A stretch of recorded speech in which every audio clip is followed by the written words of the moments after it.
வணக்கம் நண்பர்களே, உங்களிடம் பேசுவது விமலா. இன்னைக்கு நாம கேட்க போற கதை நேர்மைக்கு என்றுமே அழிவில்லை. பொதுப்பணித்துறை ஊழியராயிருந்து ஓய்வு பெற்றவர் பச்சை தண்ணி பத்மநாபன். ஊழல் புறையோடி போன ஒரு துறையில் பச்சை தண்ணீர் கூட அடுத்தவரிடம் கேட்டு வாங்கி குடிக்க மாட்டாராம் பத்மநாபன். அதனால் அவருக்கு சக ஊழியர்களால் கிண்டலாக சூட்டப்பட்ட பட்ட பெயர்தான் பச்சை தண்ணி பத்மநாபன். ஒரு நாள் நோய்வாய்ப்பட்டு படுக்கையில் வீழ்ந்தவர் தனது உயிர் பிரிய போகிறது என்பதை அறிந்து தனது பிள்ளைகளை அழைத்தார்.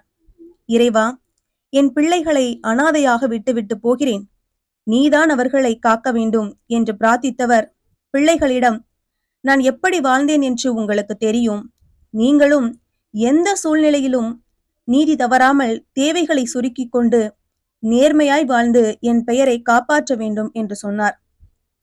2 மகன்களும் அமைதியுடன் கேட்டுக்கொண்டிருக்க கடைசி மகள் பிரியா மட்டும் கோபத்தில் வெடித்தாள். பிரியா கல்லூரி 1ஆம் ஆண்டு படித்து வருகிறாள்.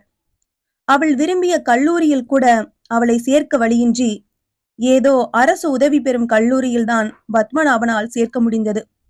அதுவே அவளுக்கு கோபம்.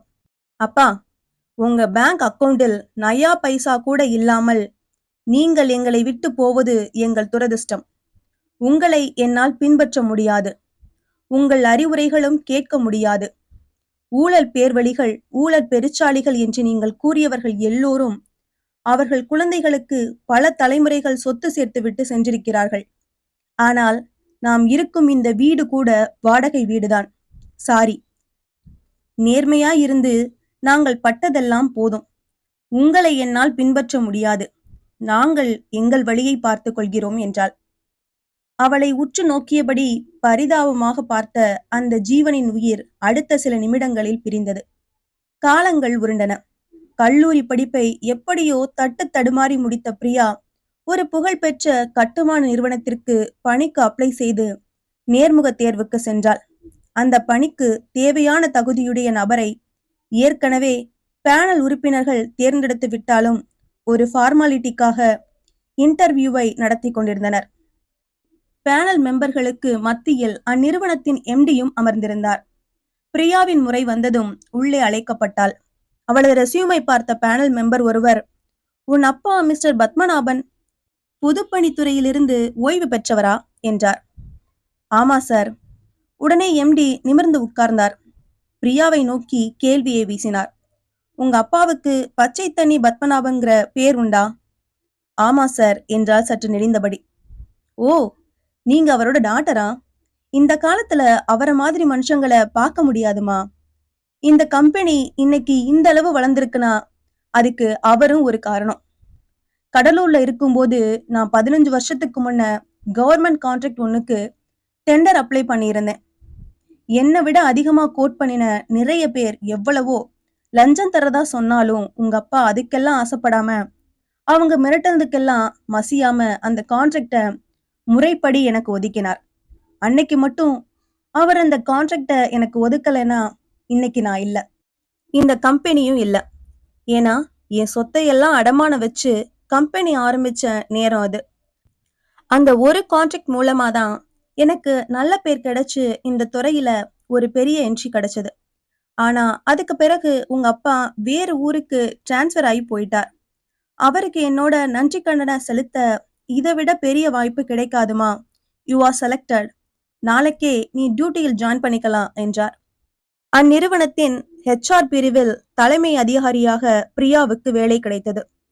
அலுவலகம் வந்து செல்ல ஒரு 2 வீலர் வாங்கி தந்தார்கள். பிஎஃப், இன்சென்டிவ், ரெண்ட் அலவன்ஸ் என பல பல சலுகைகள். கனவிலும் பிரியா எதிர்பார்க்காத ஒரு வேலை. 2 ஆண்டுகள் சென்றன. பிரியா பணியிடத்தில் நல்ல பெயர் எடுத்தாள். இதற்கிடையே அவர்கள் சிங்கப்பூர் கிளை அலுவலகத்தின் தலைமை பொறுப்பில் இருந்தவர் வேலையை ராஜினாமா செய்துவிட அங்கு தலைமை பொறுப்புக்கு தகுதியான ஆள் தேவைப்பட்டார். நிர்வாக தலைவர்கள் ஒன்று கூடி விவாதித்து பிரியாவையே சிங்கப்பூர் பிரிவுக்கு தலைமை பொறுப்பில் நியமிப்பது என முடிவானது. மாதம் 10 லட்சம் ரூபாய் சம்பளம். கம்பெனி சார்பாக ஒரு கார், அபார்ட்மெண்ட் என அத்தனை வசதிகளும் அவளுக்கு கிடைத்தன. கடுமையாக உழைத்து சிங்கப்பூர் நிறுவனத்தின் லாபத்தை பன்மடங்கு அதிகரிக்க செய்தாள் பிரியா. அவளை லோக்கல் பிசினஸ் பத்திரிகை ஒன்று பேட்டி கண்டது. உங்கள் வெற்றிக்கு காரணம் என்ன என்று கருதுகிறீர்கள்? கேள்வி கேட்கப்பட்டதுமே பிரியா உடைந்து அழலானாள். இது எல்லாம் என் அப்பா எனக்கு போட்ட பிச்சை. அவர் மறைந்த பிறகுதான் நான் உணர்ந்தேன். பொருளாதார ரீதியாக அவர் ஏழையாக மறைந்தாலும் ஒழுக்கத்திலும் நேர்மையிலும் நாணயத்திலும் அவர் கோடீஸ்வரராக மறைந்தார். அதுக்கு ஏன் இப்போ இவ்வளவு நாள் கழிச்சு அலறீங்க? என் அப்பா இறக்கும் தருவாயில் அவரது நேர்மைக்காக நான் அவரை அவமதித்தேன். என் அப்பாவின் ஆன்மா என்னை மன்னிக்கும் என்று நம்புகிறேன். இன்று நான் இருக்கும் நிலைக்கு வர நான் எதுவும் செய்யவில்லை. அவர் கஷ்டப்பட்டு அள்ளும் பகலும் பலவித தியாகங்களுக்கு இடையே போட்ட பாதையில் நான் சுலபமாக நடந்து வந்துவிட்டேன். அப்போது உங்கள் தந்தை உங்களிடம் கேட்டுக்கொண்டது, அவர் அடியொற்றி செல்வீர்களா?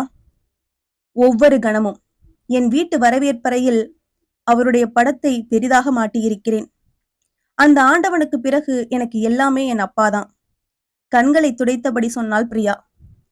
நீங்கள் எப்படி பத்மநாபனை போலவா? உண்மையான நல்ல பெயரை சம்பாதிப்பது என்பது மிக மிக கடினம். அதன் வெகுமதி உடனே வருவதில்லை. ஆனால் அது எவ்வளவு தாமதமாக வருகிறதோ அந்த அளவு நீடித்து நிலைத்து நிற்கும்.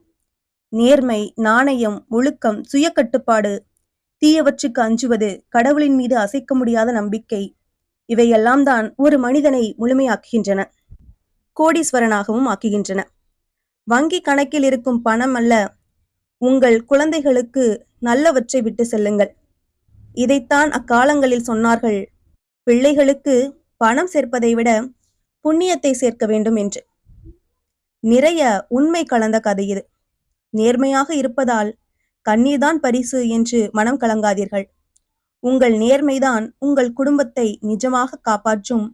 நமது நாட்டையும் நேர்மைதான் காப்பாற்ற வேண்டும். நேர்மைக்கு என்றுமே அழிவில்லை. இந்த கதை உங்களுக்கு பிடிச்சிருந்ததுன்னா லைக் பண்ணுங்க, ஷேர் பண்ணுங்க, சேனலை மறக்காம சப்ஸ்கிரைப் பண்ணுங்க. அடுத்த கதையில சந்திக்கலாம்.